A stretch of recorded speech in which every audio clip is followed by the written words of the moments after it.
फणीश्वरनाथ रेणु जी बिहार में पूर्णिया जिले के औराही हिंगना नामक गांव में फणीश्वरनाथ रेणु का जन्म हुआ था। उनकी शिक्षा भारत और नेपाल में हुई थी। वे 1942 में स्वतंत्रता संग्राम में कूद पड़े और 1950 में नेपाली क्रांति आंदोलन में भी उन्होंने हिस्सा लिया। सही मायने में रेणु जी कर्मशील सारस्वत थे और इसके बाद उन्होंने 1952-53 में भीषण रूप से रोगग्रस्त रहने के बाद लेखन कार्य की ओर वे झुके थे। रेणु जी ने हिंदी में आंचलिक कथा की नींव रखी थी।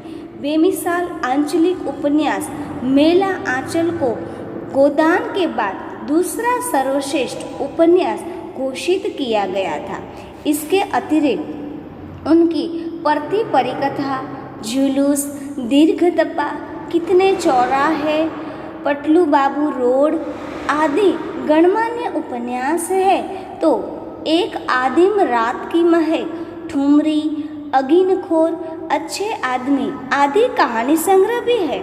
रेणु जी ने ऋणु जल धन जल और नेपाली क्रांति कथा एवं वन तुलसी की गंध, श्रुत अश्रुत पूर्व नामक रिपोर्ताज भी लिखे हैं। उनकी कहानी मारे गए गुलफाम और उर्फा तीसरी कसम पर तीसरी कसम नामक फिल्म भी बनी है। रेणु जी को पद्मश्री पुरस्कार से सम्मानित भी किया गया है। आज यहाँ पे हम उनके द्वारा रचित पंचलाइट, जो रेणु जी की गिनी चुनी प्रसिद्ध कहानियों में से एक है। यह जो पंचलाइट कहानी है, इसमें पंच के न्याय और दंड, जुर्माना यानी कि नई खोज के आने पर धर्म, ध्यान और कीर्तन के माध्यम से पूरे ग्रामीण जीवन का बखूबी चित्रण किया गया है। गांव के अनपढ़ लोगों में अज्ञान जातिगत द्वेष को यहाँ पे उजागर किया गया है। गोधन पेट्रोमैक्स चलाता है तो टोली के इज्जत बढ़ जाती है और सम्मान स्वरूप गोधन के गुनाहों को जातिगत पंचायत माफ भी कर देती है। सबके हृदय में एक न्याय का प्रकाश भर जाता है। फणीश्वरनाथ रेणु जो मेला आंचल यानी कि आंचलिक उपन्यासकार में प्रसिद्ध है, प्रमुख है, तो उनके द्वारा रचित यह जो पंचलाइट कहानी है, वह पंचलाइट कहानी का आज हम अध्ययन करने जा रहे हैं। इतना ही नहीं बच्चों, इस कहानी में यहाँ के जो प्रादेशिक भाषा है, उस भाषा के जो शब्द है, उसके बारे में भी हम यहाँ पे जानकारी लेंगे। तो ऐसी बहुत ही अच्छी और दिलचस्प रोचक कहानी जो फणीश्वरनाथ रेणु जी द्वारा रचित है, जिसका आज हम अध्ययन करते हैं। कहानी का सारांश अगर हम देखें तो गांव में रहने वाली विभिन्न जातियां जो है वह अपनी अलग अलग टोली बनाकर रहती है। उनमें से जो महतो की टोली के पंचों ने पिछले 15 महीने से दंड और जुर्माना के जो जमा पैसे के उन्होंने क्या किया है, तो कि रामनवमी के मेले में उन्होंने इस बार पेट्रोमैक्स खरीदा है। देखो, अब पेट्रोमैक्स जिसे पंचलाइट कहते हैं, तो आपको इसके बारे में अब तो ज्ञात भी हो गया है कि पेट्रोमैक्स किसे कहते हैं। तो पेट्रोमैक्स खरीदने के बाद बचे हुए जो 10 रुपयों से पूजा की सामग्री खरीदी जाती है। पेट्रोमैक्स यानी कि पंचलाइट देखने के यानी कि पंचलाइट को देखने के लिए टोली के सभी बालक, औरतें और मर्द इकट्ठा हो गए और सरदार ने अपनी पत्नी को आदेश दिया कि वह इसके पूजा पाठ का प्रबंध करे। पूरा जो कहानी है ना, यह कहानी का यह उद्देश्य यहाँ पे रखा गया है। इतना ही नहीं बच्चों, यह जो फणीश्वरनाथ रेणु जी की यह पंचलाइट कहानी है, इस कहानी पे बहुत अच्छी फिल्म भी बनी हुई है। यानी कि पंचलाइट जो है उसका फिल्म में भी रूपांतरित हुआ है। तो यह फिल्म भी बनी हुई है। अगर आपको कभी भी समय मिले तो यह जो फिल्म है पंचलाइट, आप उसको भी देखना, तो आपको पता चलेगा कि फणीश्वरनाथ रेणु ने किस तरह से इस प्रादेशिक भाषा को लेकर इस कहानी को रोचक बनाया है। आगे बढ़ते हैं बच्चों। पिछले 15 महीने से दंड जुर्माने के पैसे जमा करके महतो टोली के पंचों ने पेट्रोमैक्स खरीदा है। इस बार रामनवमी के मेले में से यह पेट्रोमैक्स खरीदा है। गांव में सब मिलाकर 8 पंचायतें हैं। हर एक जाति की अलग अलग सभा चट्टी है। सभी पंचायतों में दरी, झाझम, सतरंजी और पेट्रोमैक्स है। पेट्रोमैक्स जिसे गांव वाले पंच लाइट कहते हैं। अब पेट्रोमैक्स जो है वह गांव वाले जो है उसे क्या कहते हैं, तो उसे पंच लाइट कहते हैं। जुर्माना का अर्थ होता है न्याय या पंचायत द्वारा अपराधी को दिया गया दंड। महतो की टाली यानी कि महतो का अर्थ होता है मुखिया, उसका अर्थ क्या होता है, मुखिया होता है। बच्चों यहाँ पे जो प्रादेशिक शब्द है, जो जिस गांव में जो शब्द गांव के लोग जो शब्द बोलते हैं ना, उन शब्दों का प्रयोग यहाँ पे किया गया है। पंचलाइट खरीदने के बाद पंचों ने मेले में ही तय किया कि 10 रुपये जो बच गए हैं इससे पूजा की सामग्री खरीद ली जाए। बिना नेम टेम के कल कब्जे वाली चीज़ का पुण्य नहीं करना चाहिए। अंग्रेज बहादुर के राज में भी पुल बनाने से पहले बलि दी जाती थी। यहाँ पे जो नेम टेम शब्द है बच्चों, उसका अर्थ होता है नियम, ठीक है, टाइम। और पुण्य शब्द जो है, जो गांव के लोग बोलते हैं, तो उसका आंचलिक प्रदेश है, तो इसीलिए वहाँ पे ऐसे शब्दों के प्रयोग ज़्यादा देखने को मिलते हैं जो रेणु जी ने किए हैं। तो पुण्य का अर्थ होता है प्रारंभ, उसका अर्थ क्या है, तो प्रारंभ। अब क्या हुआ कि पंचलाइट को खरीद लिया गया है और गांव में ले जा रहे जो महंत की टोली है ना, वह माथे पे पंचलाइट को लेकर जा रहे हैं। मेले से सभी पंच दिन दहाड़े ही गांव लौटे। सबसे आगे पंचायत का छड़ीदार पंचलाइट का डिब्बा माथे पर लेकर और उसके पीछे सरदार, दीवान और पंच वगैरह है। गांव के बाहर ही ब्राह्मण टोले के फुटगीजा ने टोक दिया, कितने में लालटेन खरीद हुआ महतो? उन्होंने महतो को कहा कि यह लालटेन जो पेट्रोमैक्स है, इसकी खरीदी करके आ रहे हो मेले में से, तो यह कितने में लिया हुआ है? देखते नहीं है, पंच लैट है। जो गांव के लोग होते हैं ना, वो उसे पंच लैट कहते हैं। असल में पंचलाइट शब्द है, पेट्रोमैक्स जिसे कहते हैं, लेकिन गांव के लोग उसे पंचलैट ऐसा शब्द कहते हैं। ब्राह्मण टोले के लोग ऐसे ही ताव करते हैं। ताव करना, उसका अर्थ क्या होता है बच्चों? ताव करना मतलब अक्कड़ करना, ठीक है। गांव के लोग उसे ऐसे ही ताव करते हैं और अपने घर की जो डिबरी को भी बिजली बत्ती कहेंगे और दूसरों के पंचलेट को लालटेन कहते हैं। तो गांव जो डिबरी शब्द, डिबरी क्या अर्थ होता है? छोटा सा दिया जो होता है ना, उसे डिबरी कहते हैं। तो उस डिबरी को बिजली या बत्ती कहते हैं और जो लालटेन होता है उसे गांव के लोग पंचलेट ऐसा कहते हैं। टोले भर के लोग जमा हो गए। औरत, मर्द, बूढ़े, बच्चे सभी कामकाज छोड़कर दौड़ आए। चल रे चल, अपना पंचलेट आया है, पंचलेट। छड़ीदार अगुनी महतो रह रहकर लोगों को चेतावनी देने लगा। चेतावनी देना मतलब कि सावधान कर देना। हाँ, दूर से, हाँ जरा दूर से, छूछा मत करो, ठेस न लगे। मतलब कि वहाँ लालटेन का ध्यान रखते, ख्याल रखते, अगर छू गया और गिर गया तो टूट जाएगा। सरदार ने अपनी स्त्री से कहा, सांझ को पूजा होगी, जल्दी से नहा धोकर चौका पीढ़ी लगाओ। यानी कि शाम के समय में हम पूजा करेंगे, जल्दी से अपना जो भी काम है उसे निपटा दो और जो खाने पीने का काम है, चौके का जो भी काम है, रसोई का काम है, उसे पूरा कर दो। टोले की कीर्तन मंडली के मुंगेन ने अपने भगतिया पंचों को समझा कर कहा, देखो अब पक्ष को जो है ना, उसका अर्थ क्या होता है बच्चों के, जो लोग जो होते इकट्ठा होते हैं, जो टोली होती है, ठीक है। तो उसे कहा कि देखो आज पंचलेट की रोशनी में कीर्तन होगा। गांव में ऐसे आपको पता है ना कि गांव के लोग जो है वह अच्छे से मंजीरे करताल ऐसे लेके वो टोली भजन कीर्तन करती है। तो उसी तरह से जो भगत की जो टोलियाँ होती हैं, जो लोग होते हैं भगत या पचको, उसे कहा कि आज हमारे यहाँ को कीर्तन करना है।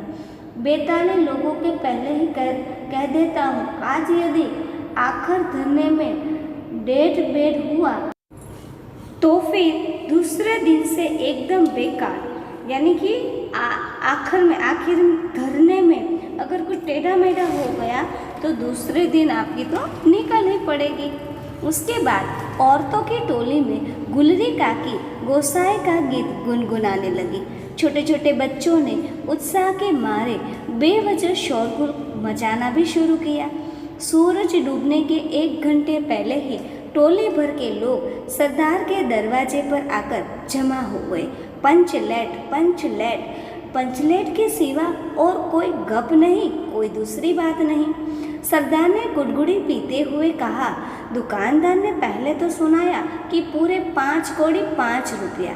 मैंने कहा कि दुकानदार साहब, यह मत समझिए कि हम लोग एकदम देहाती है। देहाती यानी कि गांव वाले, देहाती मतलब किसान, हम ऐसे लोग हैं साहब, मत समझिए। और फिर बहुत हमने पंचलेट देखे भी हैं। इसके बाद दुकानदार मेरा मुंह देखने लगा, बोला, लगता है आप झांकी के सरदार हैं। ठीक है, जब आप सरदार होकर खुद पंचलेट खरीदने आए हो तो जाइए, पूरे 5 कौड़ी में मैं आपको दे रहा हूँ। यानी कि पंचलाइट जो है वह कितने रुपयों में खरीदा, तो पंचलाइट 5 कौड़ी में खरीदा। आपको MCQ में पूछा जा सकता है। आगे बढ़ते हैं। उसके बाद दीवान जी ने कहा, अलबत्ता चेहरा परखने वाला दुकानदार है, यानी कि दुकानदार जो है वह चेहरे को सोच लेता है, समझ लेता है, यानी कि उसको मनुष्य को समझने की शक्ति है। और इसी से उन्होंने हमसे भावताल न करते हुए 5 कौड़ी में यह दे दिया। पंचलेट का बक्सा दुकान का नौकर देना नहीं चाहता था। मैंने कहा, देखिए दुकानदार साहब, बिना बक्सा पंचलेट कैसे ले जाएंगे। दुकानदार ने नौकर को डांटते हुए कहा, क्यों रे, दीवान की आंख के आगे धुरखेल करता है, दे दो बक्सा। अब धुरखेल करना उसका अर्थ होता है धोखा देना, ठीक है, छल करना। दीवान जी के सामने ऐसा धोखा मत दो, उसे बक्सा दे दो। टोले के लोगों ने अपने सरदार और दीवान को श्रद्धा भरी निगाहों से देखा। निगाह का अर्थ होता है आँख, श्रद्धा भरी आँखों से देखा। छड़ीदार ने औरतों की मंडली में सुनाया, रास्ते में सन्न सन्न बोलता था पंचलेट, लेकिन ऐन मौके पर यानी कि आखिरी समय में लेकिन लग गया। रुदल शाह बनिए की दुकान से 3 बोतल किरासिन यानी कि केरोसिन तेल आया और सवाल पैदा हुआ, पंचलेट को जलाएगा कौन। यह बात पहले किसी के दिमाग में नहीं आई थी। पंचलेट खरीदने के पहले किसी ने यह सोचा भी नहीं था, खरीदने के बाद भी यह नहीं सोचा था। अब पूजा की सामग्री चौके पर सजी हुई है। चौके का अर्थ होता है आंगन। आंगन में पंचलेट आया है, शाम को पूजा रखी है, पूजा की सामग्री भी लाई है, यानी कि व्यवस्था हो गई है। लेकिन इसे जलाएंगे कैसे, जलाएगा कौन, इस बात पे तो किसी ने सोचा ही नहीं था।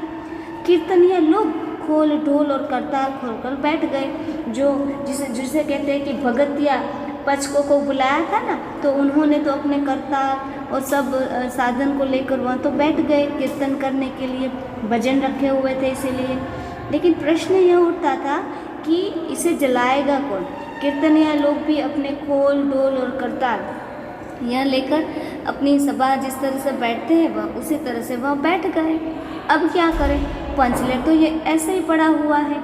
गांव वालों ने आज तक कोई ऐसी चीज़ भी नहीं खरीदी थी कि उसे पता चले जिसमें कैसे जलाया जाए, कैसे बुझाया जाए, इसके बारे में झंझट हो गई।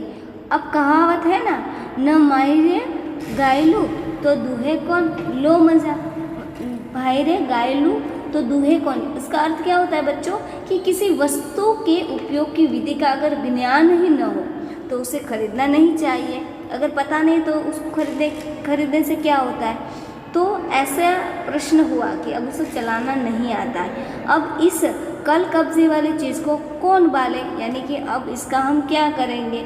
अब तो संकट में आ गए सभी लोग। यह बात नहीं कि गांव भर में कोई पंचलेट बालने वाला नहीं था। हर एक पंचायत में पंचलेट है, उसके जलाने वाले जानकार भी हैं। लेकिन सवाल है कि पहली बार नेम टेम करके, शुभ लाभ करके दूसरी पंचायत के आदमी की मदद से पंचलेट जलाएंगे। अब देखो, यह मतों की टोली है, ऐसी 8 टोली है। गांव में कितनी टोली थी? गांव में 8 टोली थी। हर एक के पास पंचलेट तो था और उसे जलाने वाला जानकार व्यक्ति भी था। लेकिन महतों की टोली का प्रश्न यह है कि पहली बार यह चीज़ हम खरीद के लाए हैं, हमारे लिए लाए हैं, तो उसका उद्घाटन किसी और के हाथों क्यों हो, वो कोई और क्यों जलाए। तो इस बात पे वह प्रश्न करते हैं कि अब पंचायत का कोई आदमी अगर पंचलेट जलाना नहीं जानता तो जिस शुभ काम के लिए हम यहाँ पे इकट्ठा हुए हैं उसके लिए हम दूसरे व्यक्ति को बुलाना कैसे संभव, यानी कि यह अच्छी बात नहीं है। तो इस बात पे वह थोड़ा सा अपने मन को दिलासा देते हैं। इससे तो अच्छा है कि पंचलेट पड़ा रहे। जिंदगी भर ताना कौन सा है कि हमने तुम्हारा पंचलेट चलाया था, तुम्हारे पंचलेट हमारे हाथों से चला था, आपकी टोली में जो पंचलेट लाया गया वो तो हमने जलाया था। ऐसे जो टोने किसी से सुनने पड़ेंगे तो इस बात से तो अच्छा है कि उसे वहीं पे रख लो। ताना बुना यानी कि खरी खोटी सुनाना, कोई ताना बुने यह बात उसे पसंद नहीं थी। आगे कहा है कि बात बात में दूसरे टोले के लोग जो कूट करेंगे कि तुम लोगों का पंचलेट पहली बार दूसरे के हाथ से न जलाए। न, पंचायत की तो इज्जत का सवाल है, ठीक है। तो पंचायत की इज्जत का सवाल है कि हम किसी की मदद लिए बिना इस पंचलेट को जलाएंगे। दूसरे टोले के लोगों से मत कहिए, यह बात अच्छी नहीं है। चारों ओर उदासी छा गई, अंधेरा बढ़ने लगा। किसी ने अपने घर में आज टिबरी भी नहीं जलाई थी। टिबरी का अर्थ क्या होता है बच्चों? छोटा सा दिया। गांव के लोग जो है ना वो घर में छोटा सा दिया जलाते हैं तो उसे टिबरी कहते हैं। तो आज वह भी नहीं जलाया। आज पंचलेट के सामने टिबरी कौन बालता है, यानी कि सबको पता था कि आज तो पंचलेट जलने वाला है, तो किसी ने अपने घर में छोटा सा दिया भी नहीं जलाया क्योंकि वह उसकी रोशनी देखना चाहते थे और उत्साह भी था। सब किए कराए पर पानी फिर रहा था। पानी फिर जाना उसका अर्थ क्या होता है? सब व्यर्थ हो जाना। आगे कहता है कि सरदार दीवान और छड़ीदार के मुंह में बोली नहीं, कुछ सूझ नहीं रहा था। पंचों के चेहरे उतर गए थे। चेहरे उतर जाने यानी कि उदास हो जाना। किसी ने दबी हुई आवाज़ में कहा, दबी हुई आवाज़ में कहना यानी कि उदास होके बोलना। कल कब्जे वाली चीज़ का नखरा बहुत बड़ा होता है। एक नौजवान ने आकर सूचना दी, राजपूत टोली के लोग हंसते हंसते पागल हो रहे हैं, हम पे हंस रहे हैं। कहते हैं कान पकड़कर पंचलेट के सामने 5 बार उठो बैठो तुरंत जलने लगेगा। हम पे हंसी उड़ा रहे हैं, ठीक है, और हमारी ऐसी मश्करी कर रहे हैं कि अगर आप उठक बैठक करोगे तो आपका पंचलेट जल जाएगा। पंचों ने सुनकर मन ही मन कहा, भगवान ने हंसने का मौका दिया है तो हंसेंगे नहीं।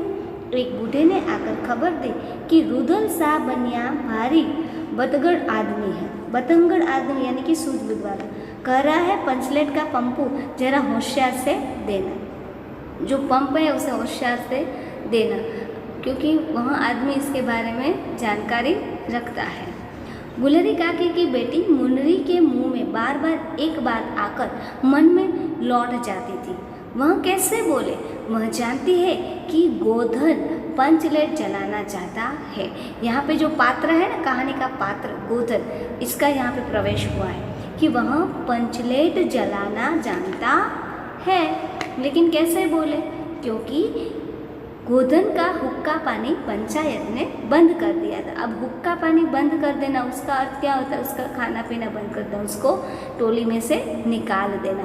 तो उसका हुक्का पानी बंद किया, उसे जाति और समाज से उसे बहिष्कृत कर दिया था। मुनरी की माँ ने पंचायत में फरियाद की कि गोधन रोज उसकी बेटी को देखकर सनम सनम वाला सलीमा का जो गीत गाता था, हम तुमसे मोहब्बत करते हैं सनम। तो पंचों की निगाह पर गोधन बहुत दिन से चढ़ा हुआ था, यानी कि जो वह गाना गाता था सनम सनम, इससे पंच के जो लोग हैं वह गोधन की इस हरकत पे चिढ़े हुए थे। दूसरे गांव से आकर बसा यह गोधन और अब तक टोले के पंचों को पानी सुपारी खाने के लिए, पान सुपार जो खाते हैं ना, वह पान सुपार खाने के लिए कुछ भी नहीं दिया। यानी कि दूसरे गांव का है फिर भी दिल खुश करने के लिए उसने कुछ दिया नहीं। पान सुपारी खाने का अर्थ क्या होता है? कोई लालच देना। परवाह ही नहीं करता था और हमारी परवाह नहीं करता था, खुशामद नहीं करता था। बस पंचों को इस बात का मौका मिल गया। 10 रुपया उसे जुर्माना, यानी कि जुर्माना का अर्थ क्या होता है? इसका अर्थ होता है जो पंचायत द्वारा कोई अपराधी हो तो उसे यह जुर्माना मतलब दंड दिया जाता है। न देने से हुक्का पानी बंद कर दिया जाता है। अब हुआ यह है कि गोधन है वह पंचायत से बाहर है और समय ऐसा है कि अब जाति जो है उसकी इज्जत दांव पे लगी हुई है।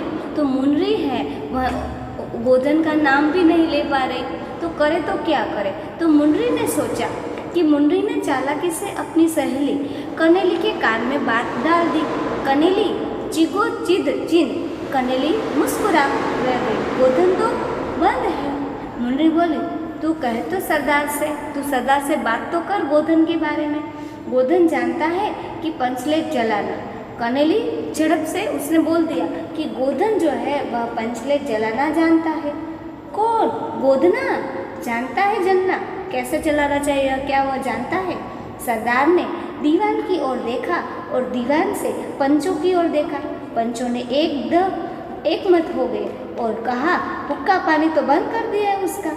सलीमा का गीत जो गा रहा था, गाकर आँख का इशारा मारने वाले गोधन को तो हमने गांव भर के लोगों ने मिलजुल के उसे भगा दिया है। हम उससे तो नाराज़ है, हम उसे नहीं बुला सकते, ठीक है, क्योंकि गांव के लोग कहते थे वह लड़का जो है वह अल्हड़ था, इसीलिए उसे निकाल देना है। लेकिन सरदार ने कहा, जाति की बंदिश क्या, जबकि जाति की इज्जत ही पानी में बही जा रही है। क्यों दी जवान? जो सरदार जो है वह दीवान से कहते हैं कि अभी तो हमारी जाति जो है वह, हमारी इज्जत जो है वह खत्म होने जा रही है, तो हमें क्या करना चाहिए। गांव के लोग गोधन से नाराज़ थे, इसीलिए उसे निकाल दिया था। लेकिन अभी जाति के लिए, जाति की इज्जत के लिए हमें क्या करना चाहिए? दीवान जी से कहा। दीवान ने कहा, ठीक है। पंचों ने भी एक स्वर में कहा, कोई बात नहीं, ठीक है, गोधन को खोल दिया जाए, ठीक है, यानी कि उसे बुलाओ। सरदार ने छड़ीदार को भेजा। छड़ीदार वापस आकर बोला, गोधन आने को राजी नहीं हो रहा है, कहता है पंचों की क्या आपत्ति, यानी कि उसका भरोसा नहीं करना चाहिए, कब मुझे निकाल दे।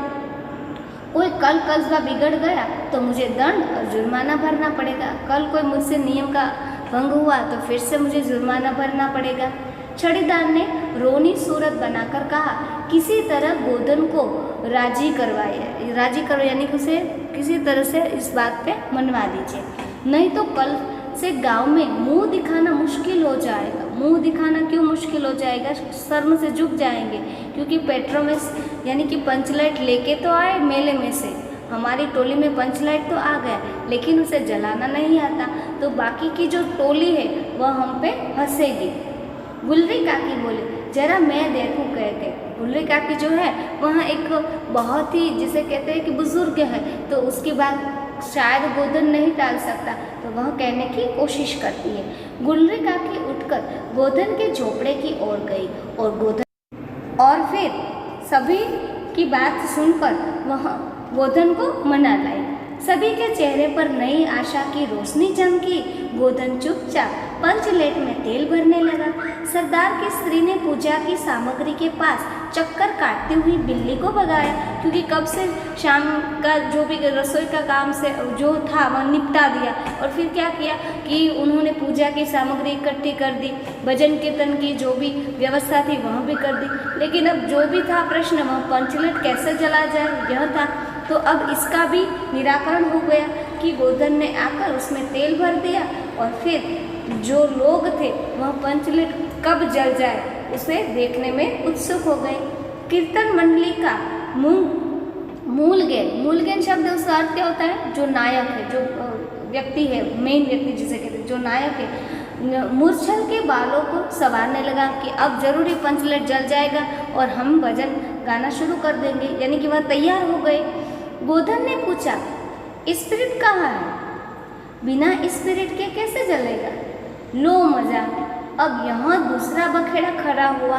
दूसरा बखेड़ा यानी कि दूसरा प्रश्न खड़ा हो गया कि यह स्पिरिट कहाँ है?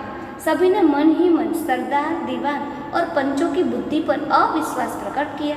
बिना बूझे समझे काम करते हैं वे लोग। उपस्थित जन समूह में फिर मायूसी छा गई। मायूसी छा जाना मतलब उदास हो गई कि अब गोधन से जब जल जाएगा, जब उसमें केरोसिन डाल देंगे तो वह फटाफट जल जाएगा और हम देखेंगे कि किस तरह से पंचलेट जला और पंचलेट की रोशनी भी देखेंगे। लेकिन दूसरी मुसीबत आके खड़ी हो गई कि इसमें तो स्पिरिट नहीं है। अब जो सरदार लेने के लिए गए थे उसको तो इसके बारे में पता भी नहीं था, तो गांव के लोग वापस मायूस हो गए। लेकिन गोधन बड़ा ही होशियार लड़का है, बिना स्पिरिट के ही उन्होंने पंचलेट जलाएगा। थोड़ी गरी का तेल ला दो। उसने क्या किया, एक नया नुस्खा आजमाया। उन्होंने गरी का अर्थ होता है नारियल, उन्होंने नारियल का तेल मंगवाया। मुनरी दौड़ गई और एक मलसी गरी का तेल ले आई। दौड़ के गई और मलसी यानी कि तेल भरने का एक छोटा सा बर्तन जिसे कटोरी कहते हैं, वह कटोरी भर के तेल, नारियल का तेल लेके आ गई। गोधन पंचलेट में पंप देने लगा। पंचलेट की रोशनी थैली में धीरे धीरे आने लगी। धीरे धीरे रोशनी जो है वह बाहर निकलने लगी। गोधन कभी मुंह से फूंकता, कभी पंचलेट की चाबी घुमाता। थोड़ी देर के बाद पंचलेट से सनसनाहट की आवाज़ निकलने लगी और रोशनी बढ़ती गई। लोगों के दिल का मैल दूर हो गया। दिल का मैल दूर हो जाना मतलब कि उसकी कड़वाहट थी वह दूर हो गई, खत्म हो गई, क्योंकि कब से वह ऐसे पंचलेट की राह में बैठे थे तो अब वह भी बेजान से हो गए थे, उदास हो गए कि कब यह जलेगा, कब हम इसे देखेंगे। तो अब उसकी जो धीरज थी वह फूट गई थी और जब उसने देखा कि यह पंचलेट जला तो वह सब कुछ भूलकर इस खुशी में शामिल हो जाते हैं और पंचलेट की रोशनी को देखने लगते हैं। पंचलेट जल गया यहाँ वह देखते हैं। इसके बाद जो पंचलेट जला है, ठीक है, तो उसी दौरान लोग जो है उसके मुंह पे जो खुशी है वह खुशी की रोशनी भी यहाँ पे सनसनाती हुई दिखाई देती है। लोगों ने दिल का मैल दूर हो गया और गोधन जो है वह बड़ा काबिल लड़का बन गया। गोधन का जो है, जो लोग गोधन के बारे में जो सोच रखते हैं वह बिल्कुल ही बदल जाती है। अब वह काबिल लड़का, होशियार लड़का हो गया। अंत में पंचलेट की रोशनी से सारी टोली जगमगा उठी तो कीर्तनिया लोगों ने एक स्वर में महावीर स्वामी की जय ध्वनि के साथ कीर्तन शुरू कर दिया। पंचलेट की रोशनी में सभी के मुस्कुराते हुए चेहरे स्पष्ट हो गए, यानी कि रोशनी दिखाई दी, सबके चेहरे दिखाई दिए। अंधेरा था ना इसलिए, क्योंकि किसी ने घर में छोटा सा दिया भी नहीं जलाया था। गोधन ने सबका दिल जीत लिया, सबका दिल जीत लिया, यानी कि सबको खुश कर दिया। मुनरी ने हसरत भरी निगाह से गोधन की ओर देखा। आंखें चार हुई और आंखों ही आंखों में बातें भी हुई। कहा सुना माफ करना, मेरा क्या कसूर। ऐसे आंखों से बातें होना यानी कि इशारों में दोनों के बीच में बात हो जाती है, दोनों की आंखें मिल जाती है, आंखों में बात भी कर लेते हैं। सरदार ने गोधन को बहुत प्यार से पास बुलाकर कहा, तुमने जाति की इज्जत रखी है, तुम्हारा 7 खून माफ, खूब गाओ सलीमा का गाना। और सरदार भी खुश हो जाते हैं इसकी इस काबिलियत पे और उसकी उसकी जो शिकायत थी वह भी खत्म हो जाती है और उसे वापस बुला लेते हैं और उसका गुनाह माफ़ कर देते हैं। मुनरी काकी बोली, आज रात मेरे घर खाना गोधन। काकी ने उसे बड़े प्यार से कहा कि आज बहुत ही अच्छा काम कर दिया, तूने तो हमारी जाति की नाक रखी है, तो आज तू मेरे घर पे खाना। गोधन ने फिर एक बार मुनरी की ओर देखा। मुनरी की पलकें झुक गई। पलकें झुक जाना यानी कि वह शर्मा जाती है।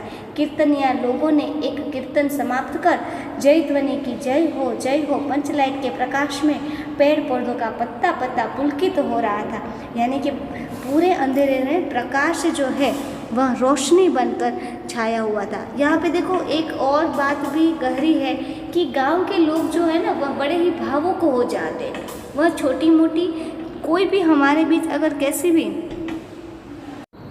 मुसीबत आए या कैसी भी ऐसी परिस्थिति हो तो वह एक हो जाते। तो यहाँ पे जो गांव के लोग होते हैं उनकी जो एकता बनी हुई रहती है उसका भी यहाँ पे हमारे फणीश्वरनाथ रेणु जी हैं, उन्होंने यहाँ पे इसका प्रकाश डाला है। और गोधन जो है वह एक होनहार लड़का है, उसके बारे में भी ज्ञात कराया हुआ है। और उसके साथ गांव में पेट्रोमैक्स का क्या महत्व होता है इस बात पे भी गौर किया गया है। और इसके साथ आज हमने जो फणीश्वरनाथ रेणु जी द्वारा रचित जो उनकी कहानी है, जो एक आंचलिक रूप में व्यक्तित्व रखते हैं फणीश्वरनाथ रेणु जी, तो उनकी यह एक आंचलिक कहानी है पंचलाई, उसका आज हमने यहाँ पे बच्चों अध्ययन किया। और इसके साथ साथ आज हम एक ऐसे गांव के बारे में जानकारी भी ली है कि जहाँ पे ऐसे शब्द प्रयोग का उपयोग किया जाता है। हर गांव है, हर गांव के जो शब्द होते वह अलग अलग होते। तो उसी तरह से इस गांव के जो जिसे कहते हैं कि गांव की बोली, तो इस गांव की बोली के जो शब्द है उस शब्दों को भी हमने यहाँ पे जाना, जिससे जो कहावत है, जो मुहावरे हैं, उसका उपयोग करके इस कहानी को रोचक बनाने का जो कार्य रेणु जी ने किया है वह बखूबी बहुत ही जिसे कहते प्रेरणादायी भी है हमारे लिए और साथ ही रोचक भी बना है, सरल भी बना है। तो बच्चों आज हमने यहाँ पे इस बहुत ही अच्छी पंचलेट कहानी जिसे हमको आज सुना, पढ़ा और उसके बाद हम फणीश्वरनाथ रेणु की और भी कहानी है और इसके आधार पर जो फिल्म है इस फिल्म को भी हमें देखना है। और उसके साथ इस कहानी के अलावा जो आंचलिक कहानी उपन्यास रेणु जी की है उसके बारे में भी हमें अध्ययन करना चाहिए। Thank you my dear student.